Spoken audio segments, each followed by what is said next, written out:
be here today to share this service with you. We'd like to begin with a reading from Whispers from Eternity, Paramahansa Yogananda's books of poems and prayers. Demand for the rising of the aura of intuition. Infinite Spirit, thy presence is hidden equally behind the warm rays of the sun and the cool light of the moon. Those lights, though welcome and wonderful, reveal only Mother Nature's splendor in matter. They reveal not thee. To me, they are therefore darkness. Thy all-revealing, majestic, and supreme light shines not on, but from within the center of everything, therefore creating no shadows. Shadow in this world reduce light itself to non-light. In theory, I have known this. Now, Lord, take all darkness away from me. Wherever I sit with eyes shut, enclosed in my own darkness, cause me to blaze upon me in glory the aura of intuition, that suffused in its light I may gaze raptly on thee with thy worshiping eyes.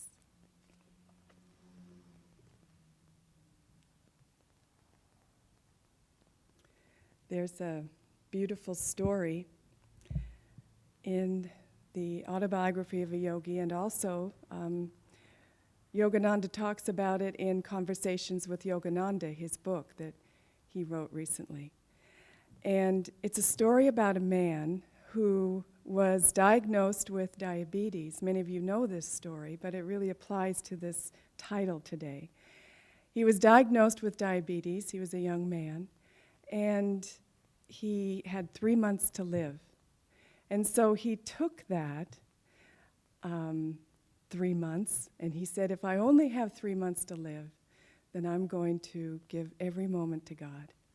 And he began praying. He began meditating. He could barely sit, even for 15 minutes at a time, because it was too painful. But he began meditating and began praying. And his prayer was, Lord, come into this broken temple. Lord, come into this broken temple.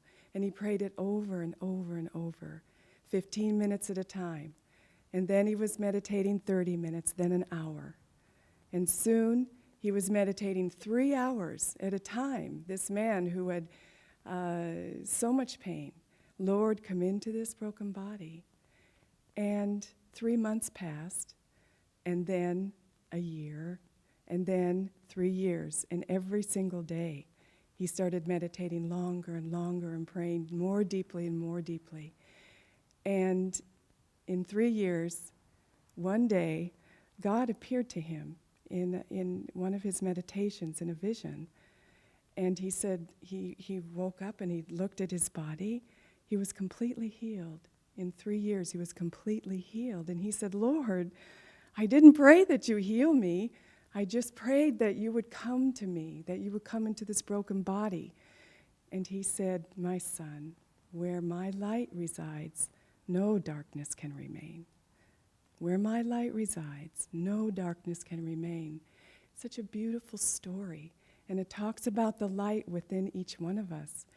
And you know, we have in our lives this darkness, this seeming darkness, these tests, these tests of faith that come to us, where we are, all of a sudden, we're going along just fine, and we think we have it all together, and the money's coming in, and we got our job, and we got the kids in college, and they're really successful, and everybody thinks we have the great life. And then we pray, oh, Divine Mother, come to me, come to me. Come to me, I love you, Divine Mother, come to me, I love you more than anything.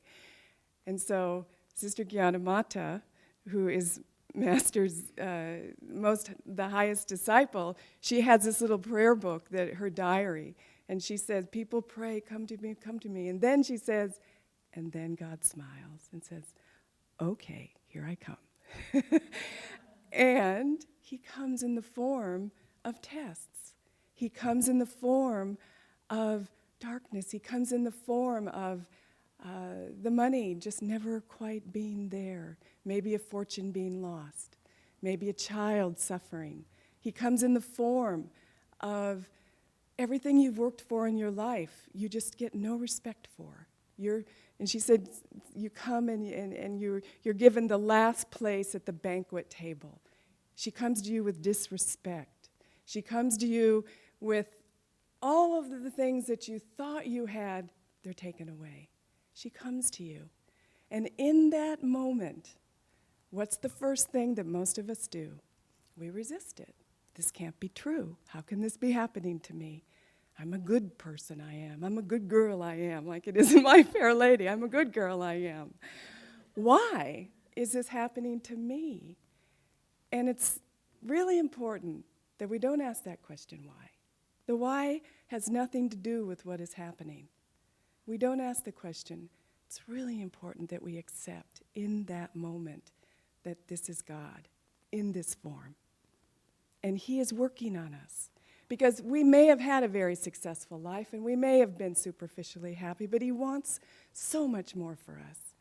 We have nothing less to pray for than complete self-realization and freedom in God in this lifetime.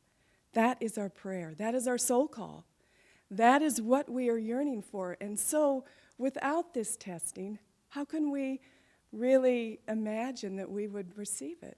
It isn't of the mind. You know, there's this beautiful movie, Padre Pio, amazing saint, an Italian saint. He's so beautiful. I love this movie. I watch it often. And it's a movie of his life. But there's one scene in there where he's being tested by the superiors of the Catholic Church again and again.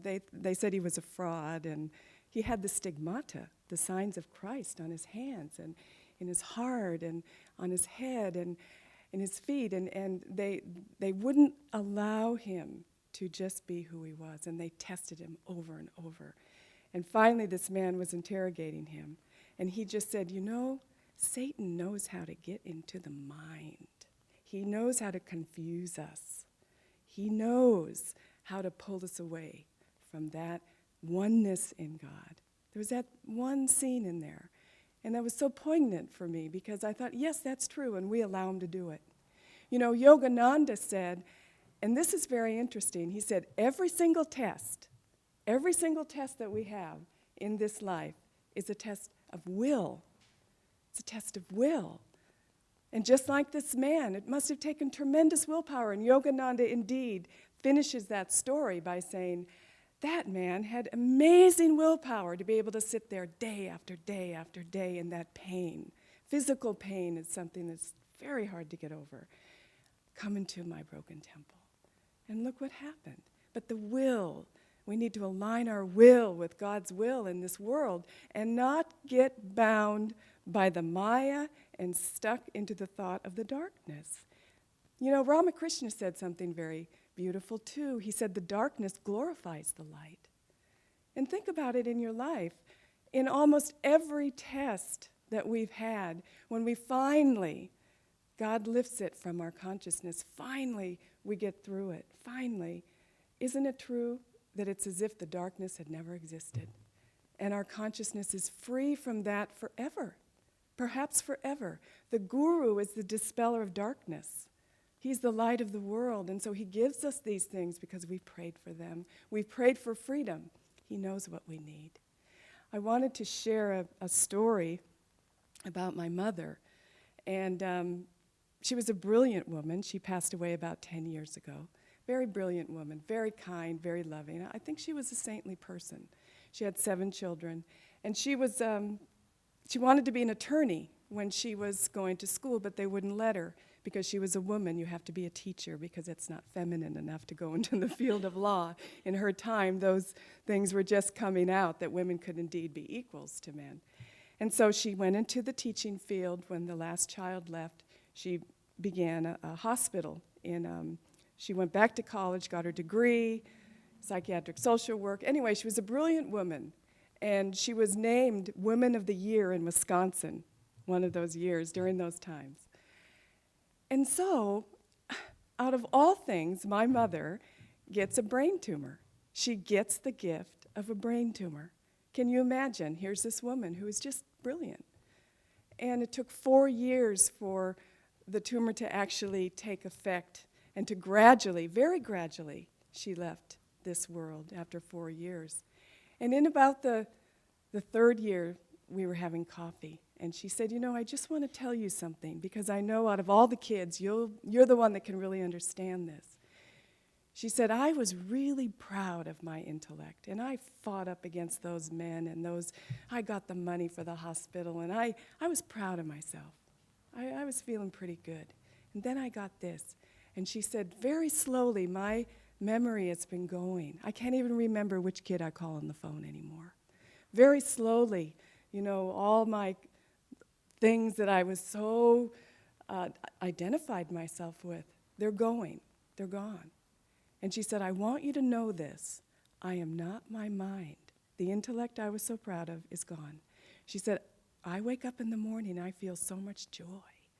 She said, it's just there all morning, all during the day. At night when I go to bed, I feel joy. She said, I have love in my heart. And she said, I never felt that before. I always thought I had to think my way, to fight my way, and to succeed in this world. It's not that. She said, Eileen, who was my name then, she said, this is what I want you to know. Don't fall for it.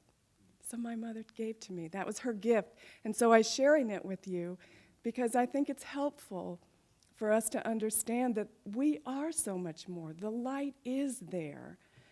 And we need to really listen and start meditating and going inside and touching that part of ourselves that's dormant. It's that little flicker of light. If there's darkness, if there's even a little flicker of light, we'll be drawn to that light. And that light will become bigger and we'll be at peace. But if there's light, if there's darkness in the room, you can dismiss it. Because the light is always brighter than the darkness. The light will always win. Consciousness will always win. God will always win. So turn to God and cling to God. And don't get caught thinking that we need to be somebody in this world. We need to become as little children. Like my mother, she was very childlike when she finally passed away. So beautiful and in bliss. Don't worry what people think of you. It doesn't matter. Opinions come and go and they change. Do your best, but go inside like this man did that had the diabetes, like my mother did. Go inside. I wanted to share one more story. I used to work up at the seclusion retreat with Hari Das, and actually Durga and Vidura were there at the time, and they were managing the retreat, I think it was many years ago. And there was a little man, he was an Italian man, he was very short and about 75 years old. And he was a good friend. He used to come up and stay in one of the cabins up there, and in those days there was no lights. I mean, we have these little candles that we used to put in the cabins, and once in a while, if you were really lucky and paid a lot of money, you could get one propane light in your cabin. And so we had these little votive candles because we were afraid of fire. So we had these candles in all the different cabins. And this man came up one weekend, and he was going to spend the weekend. And he said, came into the kitchen, and I was washing the dishes, and he said, may I have a candle? And I said, well, you have a candle. I put one in your room. It's already there. And he said, oh, no. I want a big candle. I want a tall candle. And I said, sure, I'll get you a tall candle. And then when I was walking him back down to the cabin, I said, why do you need this candle? And he said, well, my grandson, he's having a hard time, and he's addicted to some poison. He called it poison. It was drugs. And he said, I want a big candle because I promised God I'm going to stay up all night and I'm going to pray until that candle goes out. And those little candles, they're going to be too short for the work I have to do. So sweet. And so I took the candle and I set it up for him. And then he was there and, he prayed all night. And about a year later, we were at the Expanding Light. And he came because he was a Kriyaban, and he used to come often. Just this little man. Oh, he was so adorable. He wore these little hat and a little Italian guy. And I didn't know if I should ask, but I wanted to ask, how's your grandson? And I did. I said, how's your grandson? He said, oh, poison's gone. Poison's gone. He's wonderful. He's so happy. He said, thank you for the candle. It was so sweet. But that's the devotion that we need to have, that single-pointed love for God and the trust. The trust that no matter what you're going through, God is there for us. But we need to get past the thought that this test is not for me. This is not my style. I didn't ask for this. Yes, we did. We asked for everything in our life, and we're getting it. But along with it, we're getting the guidance and the support and the love. And the Guru works through people. We have each other. It's very important to pray for one another, to support one another, because we don't know what people are going through. We think we know, but we don't know, because everybody's test is absolutely perfectly designed for them. And many people don't talk about it too much. So give people the benefit of the doubt, and pray for one another. Pray for one another like that little man, like the man with diabetes, like my mother. I wanted to close with just a story of Kriyananda. He was going through a tremendous test, maybe, 6 years ago, 7 years ago. Time was going by like a freight train. And so he went to Hawaii. And he was really, really, really going through it. And he didn't want to talk to anybody. And he just was there, and we were wondering when he was going to come back, and even if he was going to come back. And finally he did come back, thank God. And he gave a community service. It was so beautiful. He didn't talk much when he came back. And he just wanted to share with us that he had written a song. And the song was, "Love is a Magician." So beautiful. And he sang that song for us, and I'll never forget. The tears were coming down Swami's cheeks. Love is a magician. If you could hear it, you'll have tears in your eyes too. But part of the song is, how long I have strayed, thrown lifetimes away, imagining you were not near. But now I know, how does that go? But I know now your smile was mine all the while. I listened and love was near. I listened and love was near. So beautiful. This is what came from his test, was this song of pure love for God, pure love for his Guru. And that's what waits for us. And it depends on our devotion, and it depends on our ability to be able to just trust that we are being held in God's arms every moment. There's not a moment when we're not. The light is there. We're temporarily in this state of unconsciousness, ignorance, darkness. It goes. It will go. And Yogananda said that when the light comes, when the light finally comes, it's as if the darkness had never been. And so that's my prayer for each one of us, is that we can see ourselves as really beacons of light in this world. As it says in the affirmation, I vow from this day forth to be happy under all circumstances. I came from God's joy. I am joy. Thank you. God bless you.